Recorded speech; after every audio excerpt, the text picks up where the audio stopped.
Hey everybody, I'm Nina. I'm Ethan. And I'm Jeremy. And we are Bloody Essentials. Just a quick update. Jamie isn't here with us tonight. She's hoping to be back with us next week, but she's taking some time off to spend with her family and friends right now.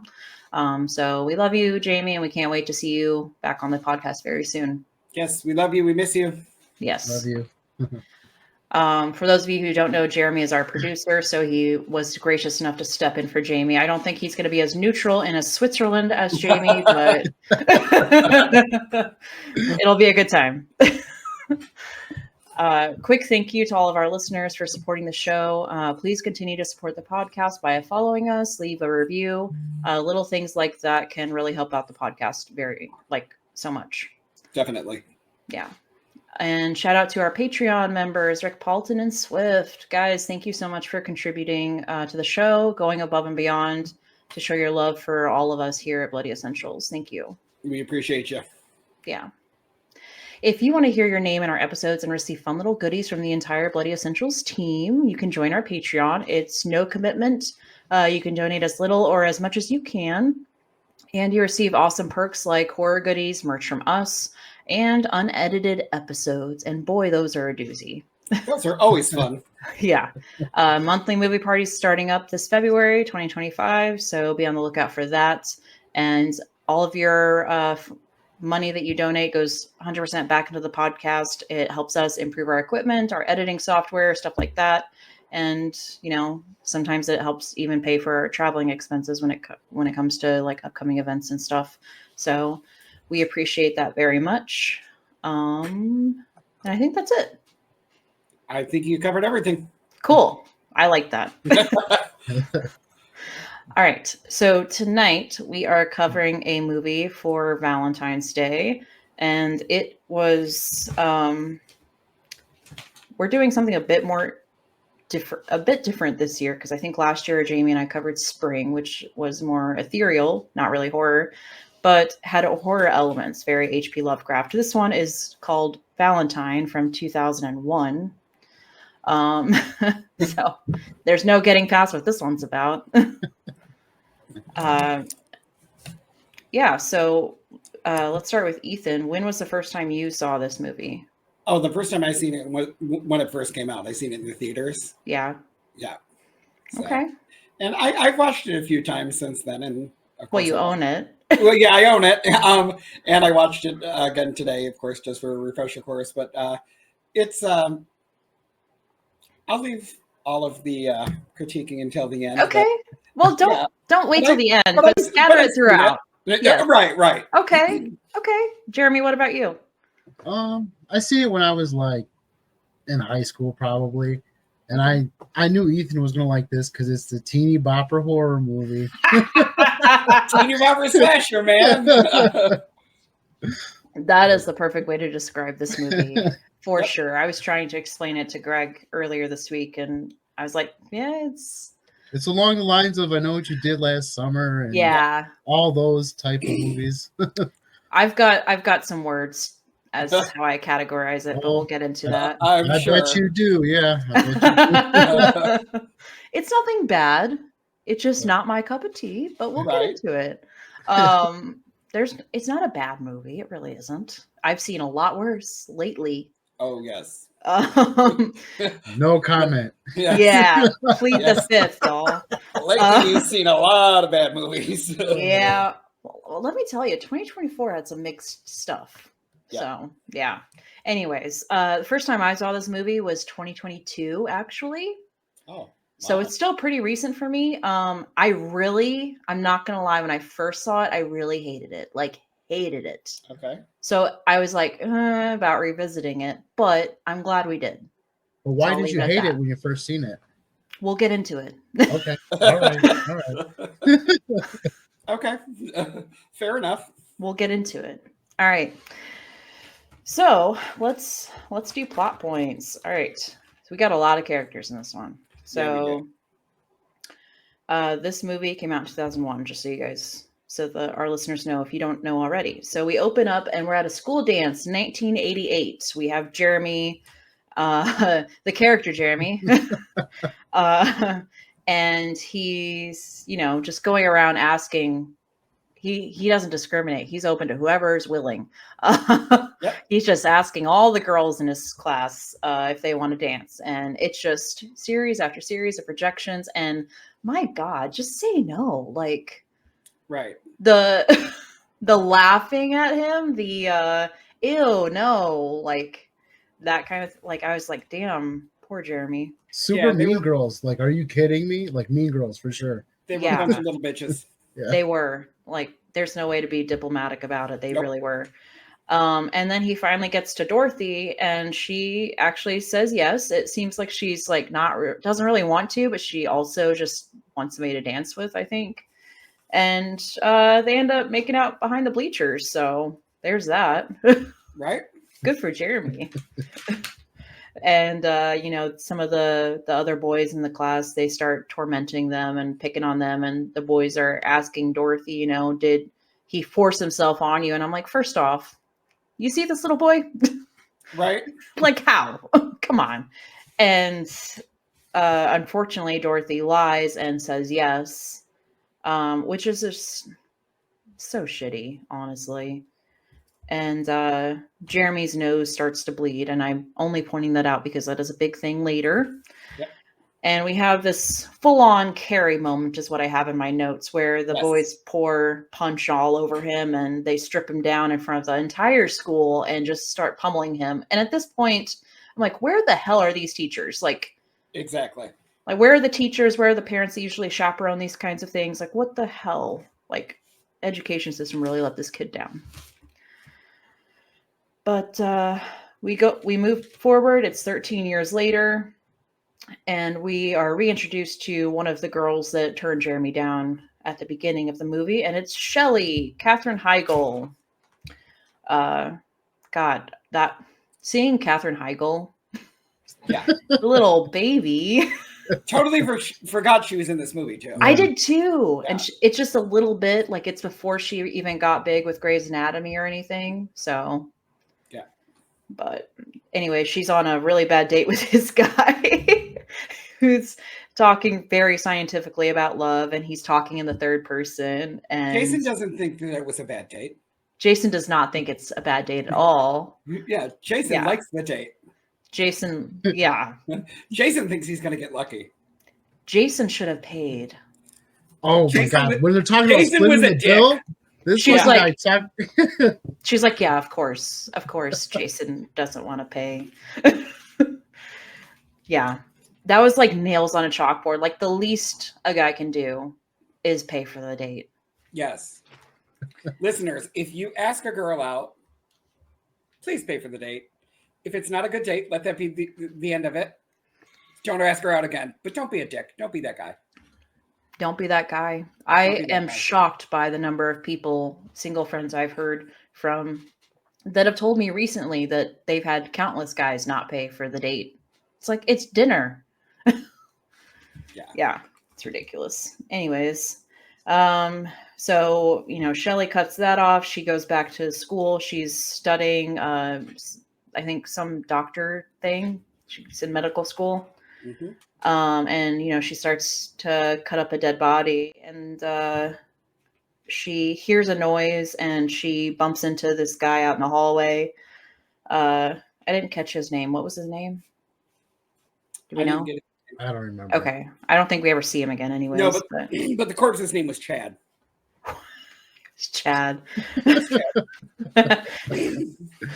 Hmm. Anyway, so I don't know why I know that, but it is. So. that's hilarious that you know that. Of course it's Chad. She finds a card that's like taped against a wall, and it's clearly a very handcrafted Valentine with the initials JM. And it says, "My love for you grows as you bleed from your neck." But, she's like, whatever, some creep. And then she just goes back to her work. And then right as she's about to cut into the corpse, the body breathes. And she freaks out. And she's like, she turns around, and the corpse, or Chad, excuse me. She freaks out. The corpse has been moved, and she turns back around. She opens the fridge thing or whatever, and the Right. body she was about to cut into falls on top of her. Okay. And then she turns back to the table, and the body is gone. And then she tries to get out of the little medical room where she's at, and she's locked inside. This attacker person grabs her, and then she manages to get away. He follows her down a hallway, and he's wearing this very Valentine-like cherub mask. And I love the scene where they're in like this little room, and there's bodies on gurneys and little black bags, and he's just going from one to another, stabbing. Initially, he was unzipping them and checking, and now he's just stabbing. He doesn't have time. And he was like, after the first two, he's like, no, that bitch got to be in here somewhere. I'm just going to start stabbing people. Fuck it. Yeah. Yep. And he eventually finds her, slits her throat, and just zips her back up into the bag, which I thought was fun. I loved. Yeah, I love that. Yeah. Extra touch.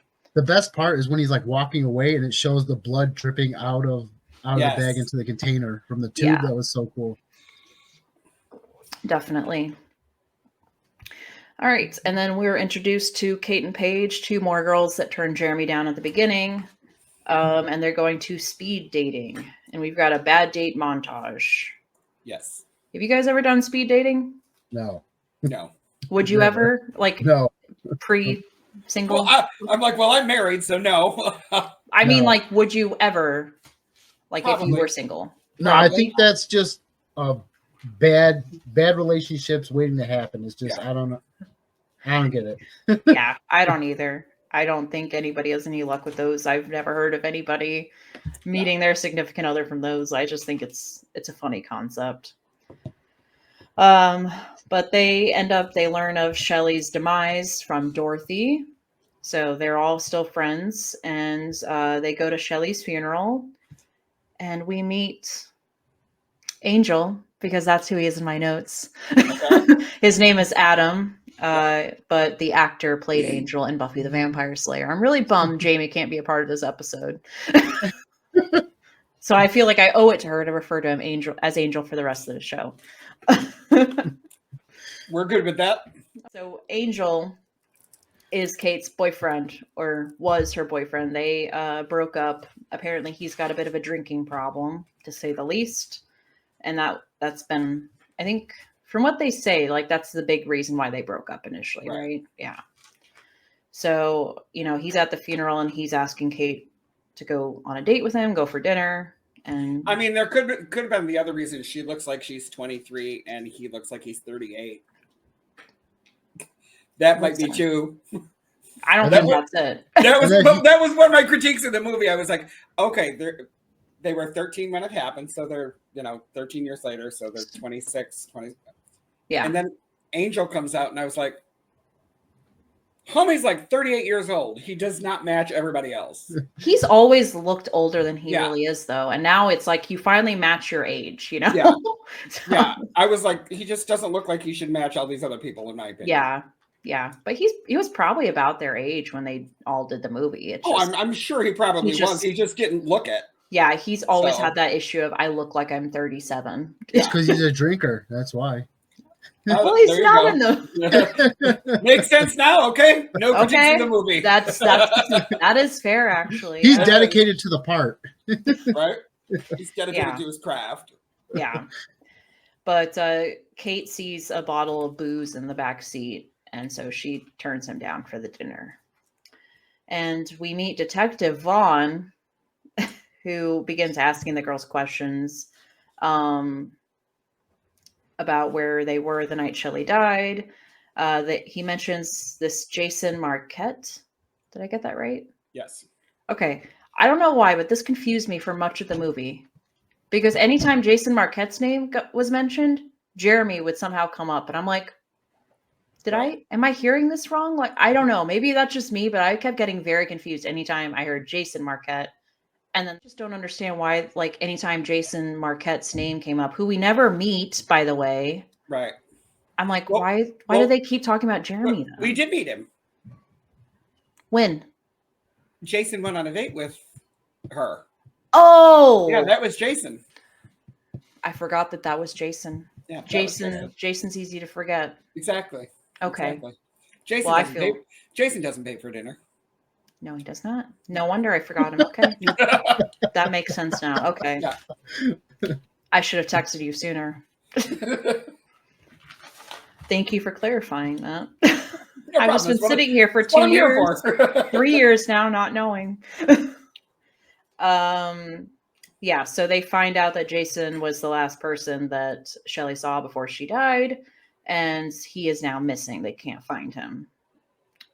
Well, you're not going to find him paying for dates, so Yeah, that's true. yeah. And, you know, the girls explain that they hadn't seen her in a very long time. She's been very busy with medical school. So flash forward, looks like all the girls are getting Valentines now. Dorothy receives a Valentine's Day card, and I wrote down, it's very similar to the one Shelley received, and it says they'll need dental records to identify you. I which loved that one. I love that one. Yeah. Little confused on that earlier. Right. Yeah, so we'll get into that. But yeah, she gets a little Valentine's Day card. And then she meets this guy named Campbell. They're apparently acquaintances, and he needs a place to stay. Dorothy leads him to the guest room, and Dorothy's got money. Yeah. Well, they probably all do, let's be real, because they just seem the type, but yeah, Dorothy's really rich. Yeah. Dorothy's daddy's got money. Yeah, for sure. Yeah, and Dorothy's just waiting for him to die. Well, she better do something about her stepmommy, Oh, Ooh, yeah, for sure. Yeah. who's several years younger than her. the mail order bride, yeah. Yes. Yeah. All right. I don't know about you guys, but there seemed like a lot of little subplots that I really didn't care about, and I felt like they really didn't tie into the story until much later in the film. Yeah. Yeah.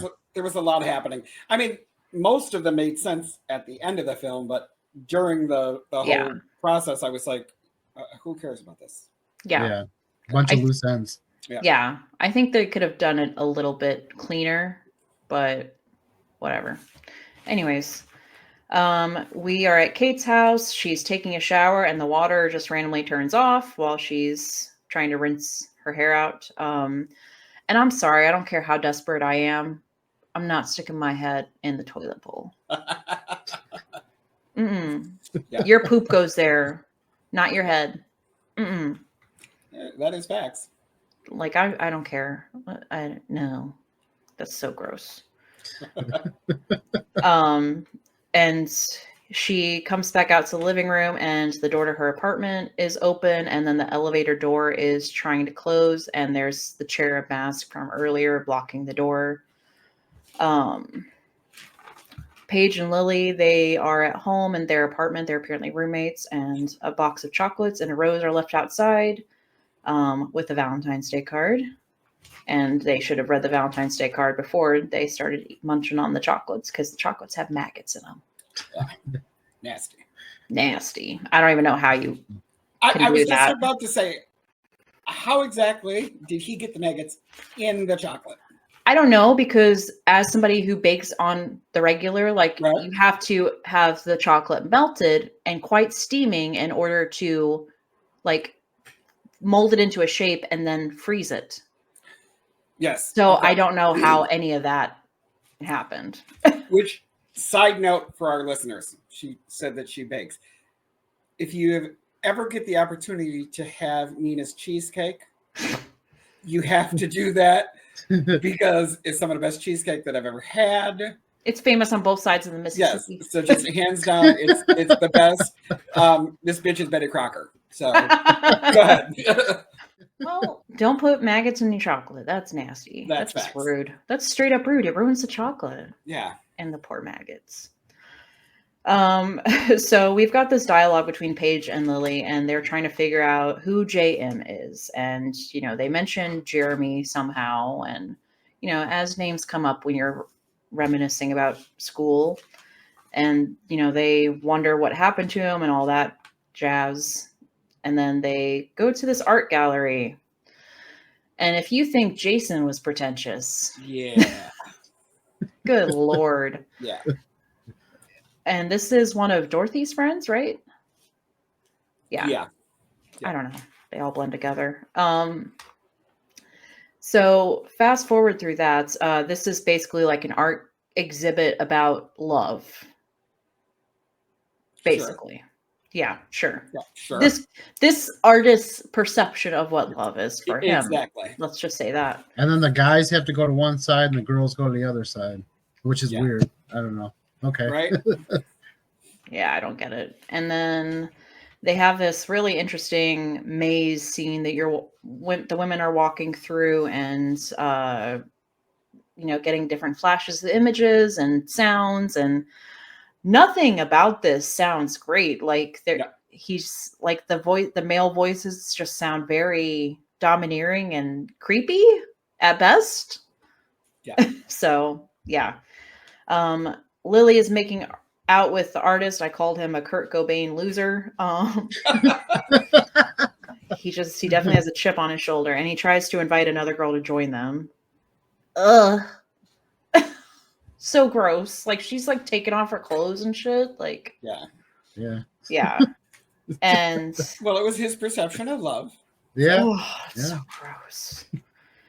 And then you have this, I'm sorry, this crappy dialogue, and he's like, "Does this mean you're not going to be my Valentine?" Very cheesy. I literally gagged. I'm like, I don't know if it was it's not early 2000s, because I've seen better early 2000s horror movies, but this dialogue that they have scattered throughout the movie, and it's not just this character, it's many characters. And it's like, we're just trying to squeeze that Valentine thing in, and it's like, yeah, I get it. And it's done so cheesy, and just they could have done it a better way. I don't know. Yeah. Or done it once. Yeah. And done it 87 times. Yeah, exactly. And maybe like save it for the killer to say. Yeah. Or save it for like little, like have each of the girls say it, or have your red herring say it. This guy is clearly not a mastermind cherub killer. Like, right. Yeah. So I just hated him even more. And I was like crossing my arms during this part. But Lily, as she's trying to get away from this guy, she is killed with some arrows, and then she falls over a stairway railing down. Yeah. And falls into the dumpster, and it closes. And I was like, he just took the trash out. Because the bitch was trash the way she talked to Jeremy to begin with. I mean, they're all trash in my opinion. They are. Yeah. Yeah. Yeah. And can we just have a moment to talk about Denise Richards? We can talk about her all you like. Go ahead. Go ahead and talk. I don't know what it is about her. I always thought she was trashy. Okay. Maybe that's just me as a woman projecting, but I think that she just comes off as trashy. She was married to Charlie Sheen. Well, that's true, but I think in this movie she is supposed to be trashy. It's not just this movie. Before I ever saw her in this movie, I always thought that too. I don't know. She just seems like one of those stuck-up snobs, and she continues to prove me right in this movie. It's like I honestly don't know who I'm supposed to be rooting for in this movie, because they're all shitty human beings. Yeah. Right. Yeah. I was rooting for the killer. I'm not going to lie. Yeah, until I found out who the killer was. Well, yeah. Yeah, but anyways. So Lily is dead. We've got, 3 girls left now? Yes. Yeah, okay. So the girls meet up with the detective. They think Lily is out of town still. And they believe that Jason is the one who sent the Valentines to Shelley at this point, right? They still don't think that Jeremy has enough of a motive to do this. And yes and no,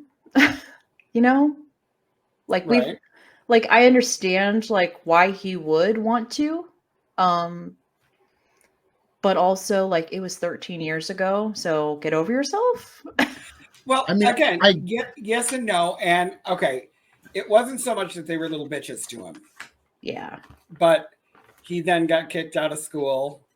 He went to the mental institution. Then he went to juvie, and then he went did he go back to the mental institution or something? And then Yeah. they lost track of him. I'm like, well, because you guys are bitches and this broad lied, I've just spent 4, 5, 10 years in lockup. Yeah, getting fucked around. Yeah. Yeah. That's true. Yeah. Yeah. I mean, so I could see why he would do that. Yeah, that's true. It's just really shitty that they're still like, that guy was so weird, you know? Yeah. But they also don't know that Dorothy lied. Right. Not yet. Little lion heifer. Interesting word choice. Right. Anyways, so Dorothy finally comes clean and she tells Paige and Kate that Jeremy Melton never actually attacked her, and the girls are shocked by this revelation. Dorothy thinks that Jeremy is behind the Valentine's Day cards and Shelley's death. So, did you guys think it was Jeremy at this point, or like, did you fall for it hook, line, and sinker when you first saw it?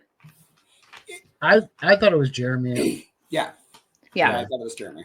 I did too. I thought it was too heavy-handed at the beginning for it not to be. Right. Right. And especially on the cards, it had like the shake, the J and the N were like shaky written, like, Yeah, you know what I mean? yeah, definitely. And Angel shows back up. He's gonna have dinner with Kate anyways because he doesn't care, and he Right. just knows how to. He knows how to woo a woman. And Kate tells Jeremy, or Kate tells Angel about the Jeremy theory, and yeah, he's kind of like, yeah, you might want to be careful. Yeah. So, we get the detective again. He's looking into the Jeremy Melton, looking into him, seeing if like where he is now and all that. And then he's also asking the girls about their boyfriends. And they each have a reason as to why this boyfriend couldn't possibly have done it. And I love that Dorothy's like, yeah, I have a boyfriend. He lives with me and my dad. Ew. Yeah. What's his last name? Don't I know. Yeah. I don't And have to answer this. Yeah. Okay, well then don't. I love how Denise Richards' character is, Dorothy calls her out and she's like, you don't know the last names of half the men you've slept with. I'm like, yeah. I can't believe you let him in your house after a month. You've slept with men you don't know their last name. You've left them in your pants. I was like, Yeah, that's I don't know which is worse. Anyways, the detective is holding Paige back. right. This seems so out of character from everything else that we've seen. I don't know about you guys, but I was like, what the fuck is happening right now? Is he playing her? Is he just being gross? Like, He was being a fucking creep, man. Yeah, he was being a creep. Yeah. but was he just trying to get under her skin? Like, just like, No, I think he was trying to get in her skin. Yeah, because like the whole time they were talking, he was like, I fucking her the whole time. Yeah. I don't know. It just seems so weird and like random because like, I don't know. Maybe it's because I don't know. Like up until this point, he's kind of like just antagonizing her a little bit Yeah.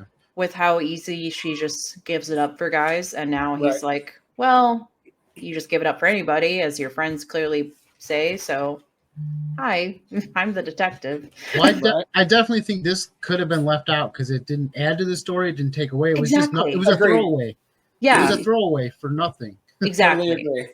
Yeah, it felt very strange and forced, and Right. that's why I was like, is he coming onto her or is he just trying to get under her skin? No, just creepy and ugh, gross. Anyways, Cupid, the killer, he finds Kate's creepy neighbor and kills him because, you know, he's the creepy neighbor's inside Kate's apartment and stealing her underwear. Like, there's just no good guys in this movie. I like the kill though. The kill was pretty cool. Yeah, the kill was really cool. With the iron, yeah. That was fun. And, you know, Angel's conveniently outside her building when Kate gets there, which I thought was funny. So we've got Paige in Kate's apartment by the time Kate gets upstairs, which was weird. I don't know. It made me really question like who's involved and who isn't type thing, which I thought was really done effectively. And then Campbell and Dorothy have some disappointing sex. Yeah. Which I thought was just great. She's been crushing hard on this guy so bad, and now she's like, Now, was it disappointing sex, or I don't think he could get it up. I was going to say, or he just couldn't get it up. He was also like, it's not a big deal. So it's like either he couldn't get it up or he couldn't finish. Either way. Right. Yeah. Or he finished too quickly and didn't, right. wasn't considerate. Right. Yeah. So anyways, at this point, like if you weren't already sure, you realize Campbell's definitely a greedy mofo. Yeah. Yeah. He's just using Dorothy, obviously. And then Paige is flirting with this guy, Brian, at the Valentine's Day party over at Dorothy's house. Which do people do this still? Like Valentine's Day parties?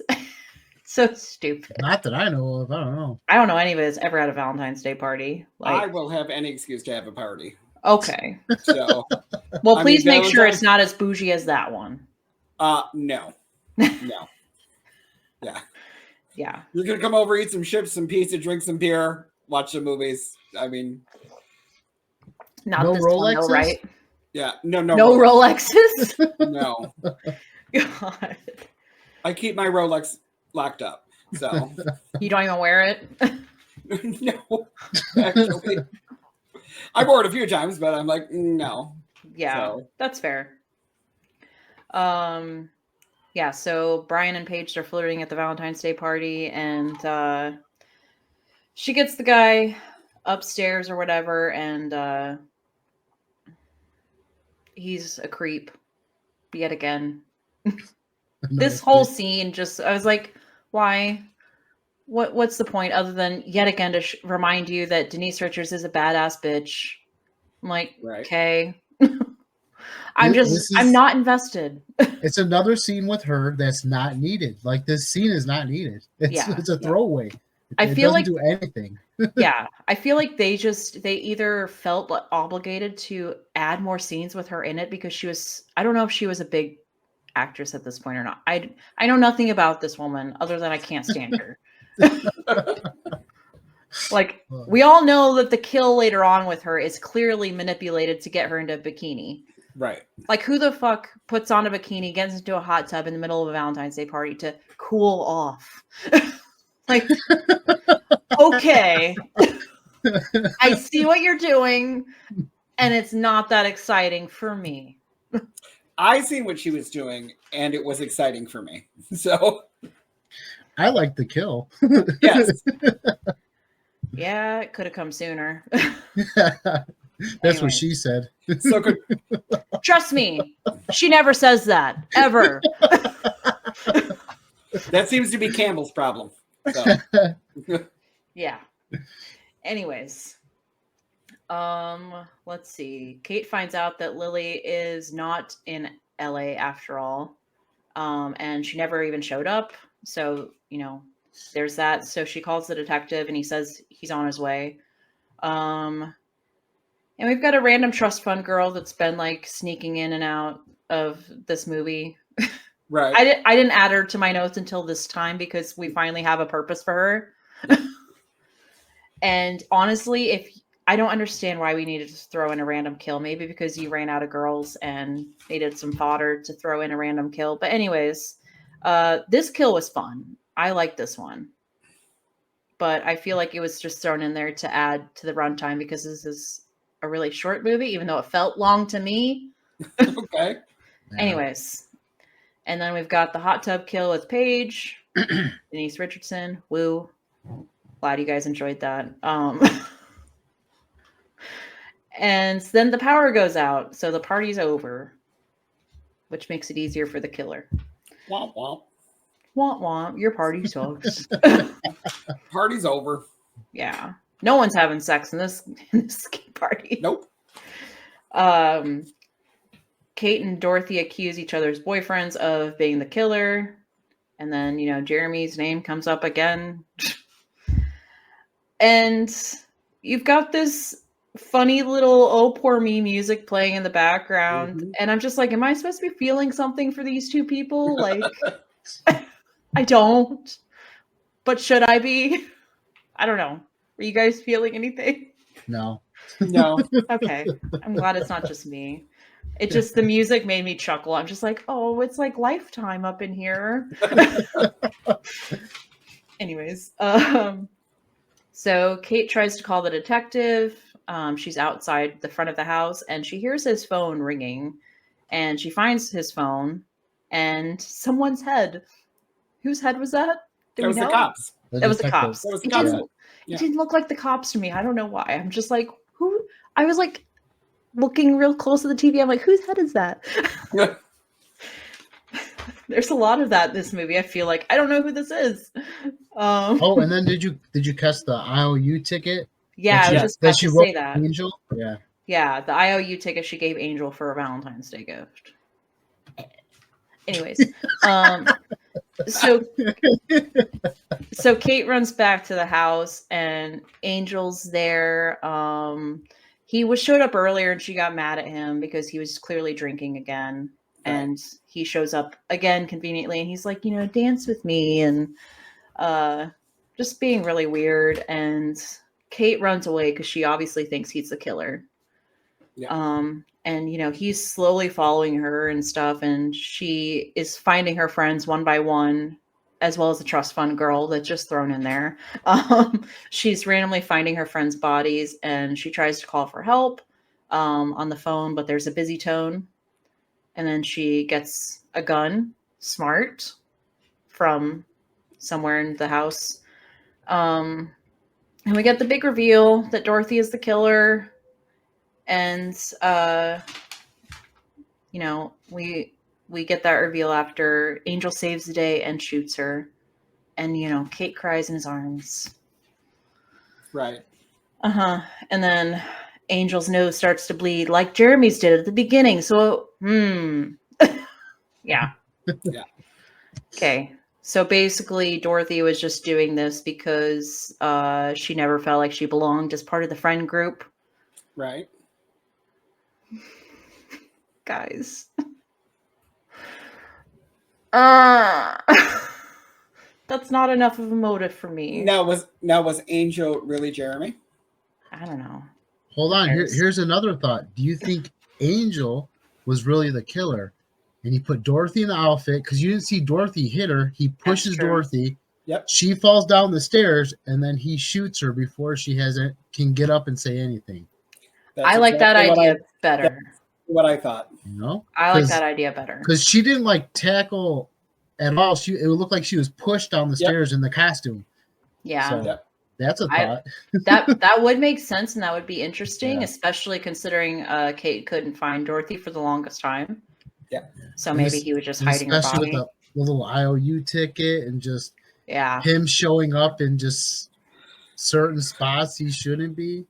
Yeah. Defies the odds in that regard. Yeah, he does fit the MO. Or maybe they were working together. Could be, because I couldn't see him getting taken down with a hit from a pool stick. I couldn't see that. Right. Well, he was inebriated, so. Yeah. Oh, yeah. True. Yeah. But clearly, if we're going to go back, let's go back to Chad. Okay? We're going back to Chad the corpse. Now, Chad's covered up. When he started breathing, it was a dude's torso. That was not Angel's body. It was definitely not. Yeah. But also, the body looked purple. Right. So we really should. I mean, it's not meant to make sense. No. None of it makes sense. It's cringy. It's. Anyways. That is the end of the movie. Was anybody else excited to see those credits roll? But me? Just me? Okay. Oh, God. Anyways, let's get into some fun facts for Valentine. All right. As of tonight, we are actually recording, and it is the Super Bowl. There is a reason I'm saying that.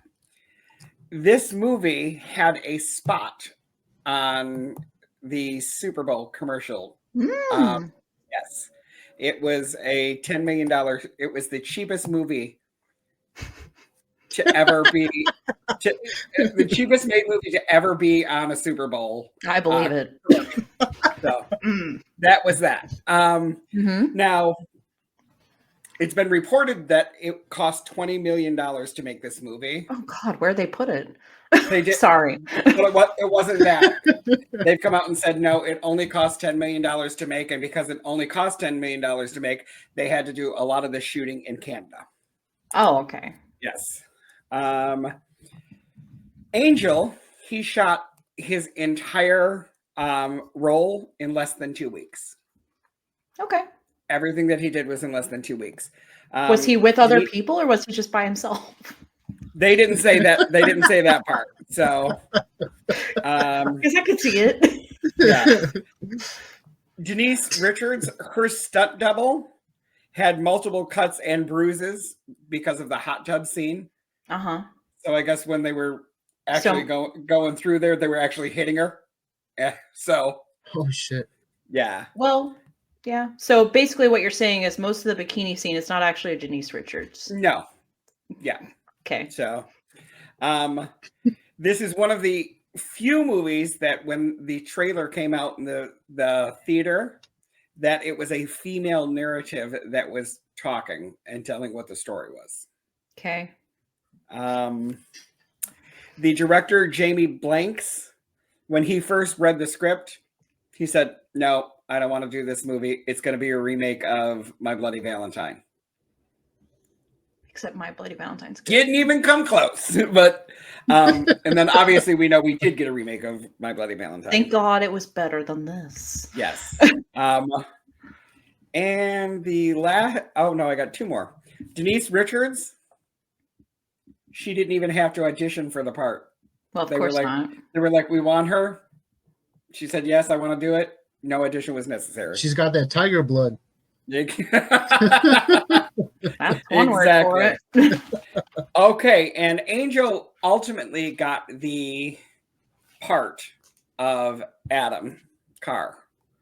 But two other actors that were that they wanted for the role was Jeremy Sisto. Who's that? He is on the TV show FBI. Okay. He was also in Wrong Turn. Oh. He's actually a really good actor. I enjoy him. I like him in Wrong Turn then, yeah. I would have liked to have seen him more than Angel. Shut your dirty mouth. Well, I'm sorry, I would have. So, and the last one, which I totally cannot see, is Luke Wilson. Ew. Yeah. Totally could not see that, but ick. Yeah.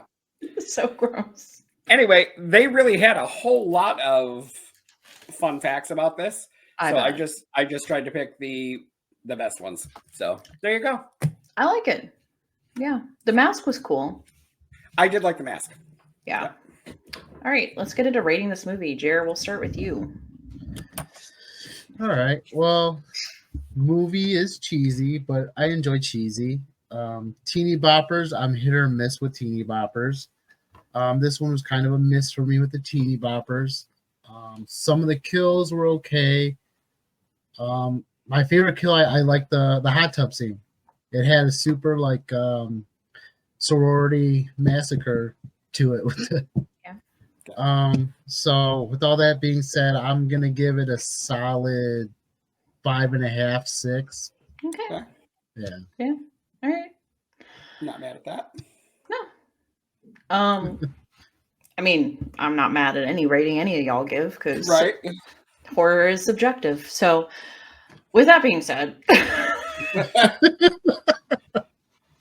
listen, some of the kills were cool. The idea of the killer is cool. I like the cherub thing. I like somebody killing people on Valentine's Day. Has it been done better before? Yes. Has it been done better since? Fuck yeah. So, and also I really don't like teeny bopper, as you put it, Jeremy, and I really don't like what I would call lifetime horror. Yeah. Not a fan of that. And also, if Dorothy is the actual killer, that makes me mad. because she's the fat, ugly friend, and I'm not about having the fat, ugly friend as the villain. Like, fuck all that. Denise Richards should have been the killer. Okay. She's She not, would she's have been not a smart better enough. killer. Denise She's not Richards would smart have been a enough. much No better way. killer. I would have bought it more. She was a bitch. But anyways, the Lifetime horror thing, not a fan. Like, I'm really not into that, and I could care less about anybody in this movie except Angel. Because it's Angel. And with all that being said, somewhat fun kills. I think it would have been better if it had been bloodier. Like, make those kills more over the top dramatic. That would have been so much better. With that being said, I'd probably give it like a 4.5. Like, it's not a bad movie. If somebody asked me about it, I would tell them what I thought about it. Like, it's okay. If you're looking for a Valentine horror movie, maybe try this one. But there's some other ones that I'd recommend first. So, yeah, not really my thing. Gotcha. Ethan? Okay, well, obviously everybody knows that I do love slashers. Teeny bopper horror movies, they're great. I love them. As long as they're done correctly. As long as they're done correctly, and they've got a lot of gore and a lot of horror. I do agree with you. It was more of a like a Lifetime-y movie. Yeah. Could have done. There was some good kills in there. Yeah. I agree. They should have been bloody, more over the top. I would have liked that more. Yeah. I didn't have a problem with Denise Richards. I know you don't like her, but I didn't have a problem with her. I didn't have a problem with any of the cast except Angel. Oh, that's the only reason I watched this movie. I know I'm going to catch a lot of crap because, like, even Stacy was like, "Oh, Angel's in this? Maybe I'll watch it." And I was like, "Okay," but yeah, I just don't think he did a good job. I think he looked way too old for what he was. Now he can't help the way he looks. If he's that age, he's that age. But maybe Kate just has a thing for older guys.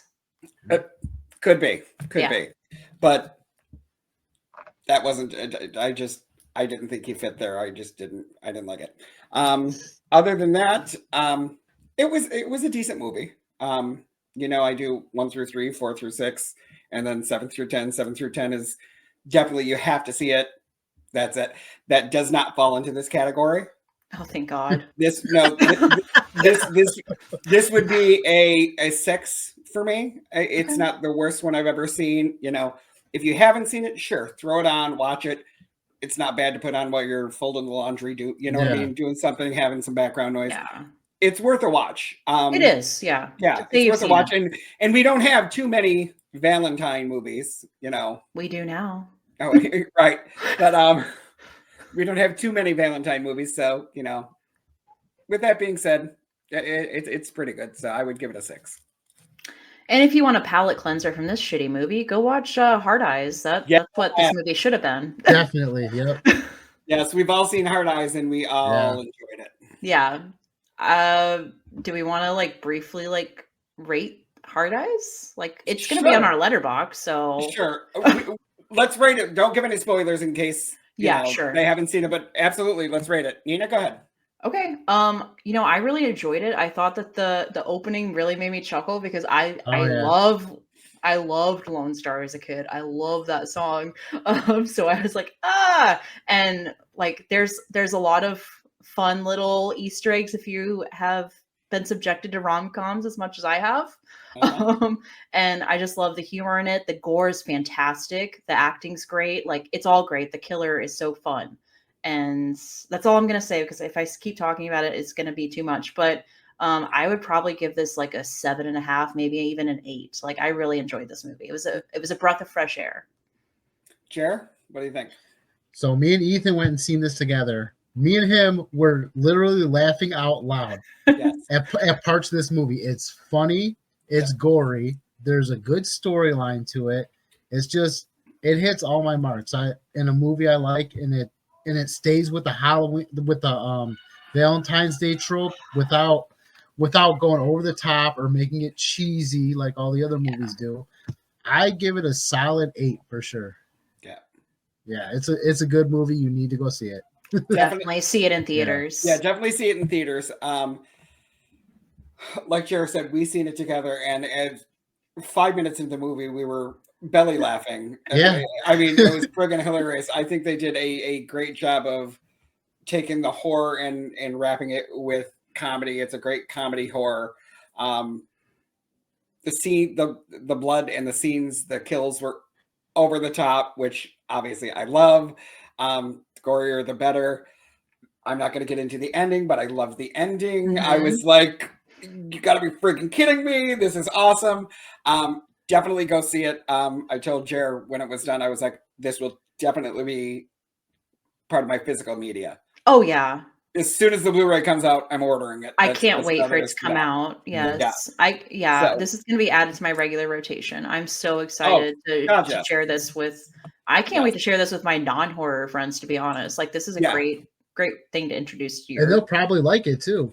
Absolutely. Yes. Like, Yeah. it's just gory enough where it's like, it's not going to bother people, I feel like. So. And it's goofy enough, and it's funny enough to be a little lighthearted, but it's not goofy. Yeah. Exactly. Yeah. So I would say that I would give it an 8.5. Perfect. So yeah, go see it. Check it out. Let us know what you guys think. Also, let us know what you thought about Valentine. I know there's some diehard people for this movie. I'm just not one of them. So and I know I'm going to catch a lot of shit because I said Angel was not good in this and he shouldn't have been in it. But you are going to get some hate. Yeah. Yeah. Well, it is what it is. Yeah. Well. Especially with that new Buffy series coming. Anyways, enough talk about Angel. So yeah, let us know what you thought about Valentine. Let us know what you think about Hard Eyes when you guys go see it. And until next time, just remember, if you ever find yourself in a horror movie, don't have sex. Don't do drugs. And certainly don't die. We'll see you next time. Bye. Bye. Bye.